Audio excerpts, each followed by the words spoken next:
Sir,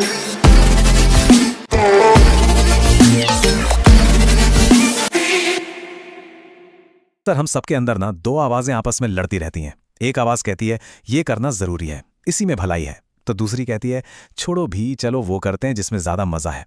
तो चलिए आज इसी अंदरूनी खींचतान को समझने की कोशिश करते हैं और देखते हैं कि असली बॉस कौन है। ये सिचुएशन तो लगभग हर किसी की जिंदगी का हिस्सा है ना। सुबह सुबह अलार्म बजता है, दिमाग पूरी जिम्मेदारी से कहता है चलो उठो, काम पर जाना है, और तभी मन कहता है अरे बस 5 मिनट और। ये जो रोज की छोटी सी जंग है ना, ये असल में हमारे अंदर की दो बहुत बड़ी ताकतों का टकराव है। तो सवाल ये उठता है कि ये मन और दिमाग, क्या ये एक ही चीज है या अलग अलग? इसे समझने के लिए ना एक बहुत बढ़िया एनालॉजी है कंप्यूटर की दुनिया से, हार्डवेयर और सॉफ्टवेयर की। चलिए समझते हैं कि ये मामला है क्या। तो देखिए, फर्क बिल्कुल साफ है। दिमाग को मान लीजिए कि वो हमारे शरीर का हार्डवेयर है, एक असली फिजिकल चीज जो सिर्फ लॉजिक, डेटा और फैक्ट्स पर चलता है।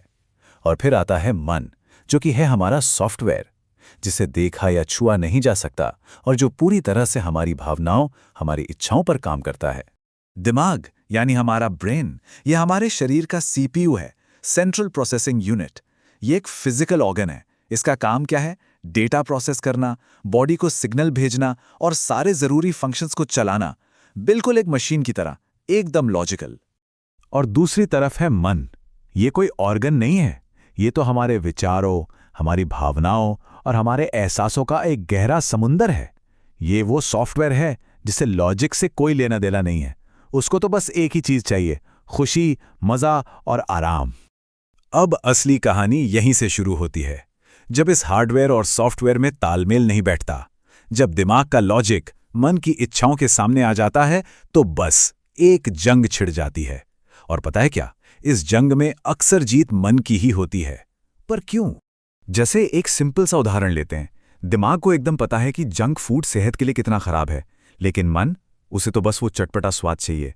दिमाग चीख चीख कर कहता है कि फोन पर घंटों स्क्रॉल करना टाइम वेस्ट है, पर मन को तो वो डोपामीन किक चाहिए ना। बात यह है कि मन चंचल है, वो हमेशा आसान रास्ता और फौरी खुशी चुनता है। और इसका नतीजा ये होता है कि धीरे धीरे हम अपने मन के गुलाम बन जाते हैं। ऐसे फैसले लिए जाते हैं जो शॉर्ट टर्म में तो मजा देते हैं, लेकिन लॉन्ग टर्म में जो हमारे असल गोल्स हैं उन्हें कहीं पीछे छोड़ देते हैं। तो सवाल फिर वही है, बॉस कौन है और क्या यह गुलामी ऐसे ही चलती रहेगी? नहीं, ऐसा जरूरी नहीं है। इसकी लगाम वापस अपने हाथ में ली जा सकती है। चलिए एक बहुत ही सिंपल सी 3 स्टेप स्ट्रेटजी देखते हैं, जिससे कंट्रोल वापस दिमाग के पास आ सके। ये 3 स्टेप्स हैं। पहला है अवेयरनेस यानी जागरूकता, दूसरा अपने लॉजिक को ट्रेन करना, और तीसरा मेडिटेशन यानी ध्यान। सुनने में तो काफी सिंपल लग रहा है ना? तो चलिए एक एक करके इनको समझते हैं। तो सबसे पहला स्टेप है अवेयरनेस। अगली बार जब भी किसी दुविधा में हों तो बस 1 सेकंड के लिए रुकें और खुद से ये सवाल करें, ये जो आवाज आ रही है ये दिमाग की है या मन की? पता है, सिर्फ इतना पूछने भर से ही दिमाग का जो लॉजिकल हिस्सा है ना, वो एक्टिव हो जाता है। गेम वहीं से बदलना शुरू हो जाता है। स्टेप नंबर 2, अपने लॉजिक को ट्रेन करना। मन को ना एक छोटे बच्चे की तरह ट्रीट करना होता है। उसे डांटना नहीं है, बल्कि प्यार से समझाना है कि अरे अभी थोड़ी सी मेहनत कर लो, बाद में इससे कई बड़ा रिवॉर्ड मिलेगा। इससे क्या होता है, मन को जो इंस्टेंट ग्रेटिफिकेशन चाहिए होती है ना, वो शांत हो जाती है। और फिर आता है तीसरा और आखिरी स्टेप, मेडिटेशन। और देखिए, मेडिटेशन का मतलब ये नहीं है कि सब कुछ छोड़कर बैठ जाना है। इसका बस एक सिंपल सा मतलब है कि मन के अंदर जो हजारों बातें एक साथ चल रही हैं, उस शोर को थोड़ा कम करना, ताकि दिमाग की जो शांत और लॉजिकल आवाज है वो साफ साफ सुनाई दे। तो अब आते हैं आखिरी और शायद सबसे जरूरी बात पर। इस पूरे रिश्ते को समझने के लिए ना 2 कमाल की एनालॉजीज हैं, एक मास्टर की और एक छोटे बच्चे की। कहते हैं कि दिमाग एक बेहतरीन नौकर है, लेकिन एक बहुत खतरनाक मालिक।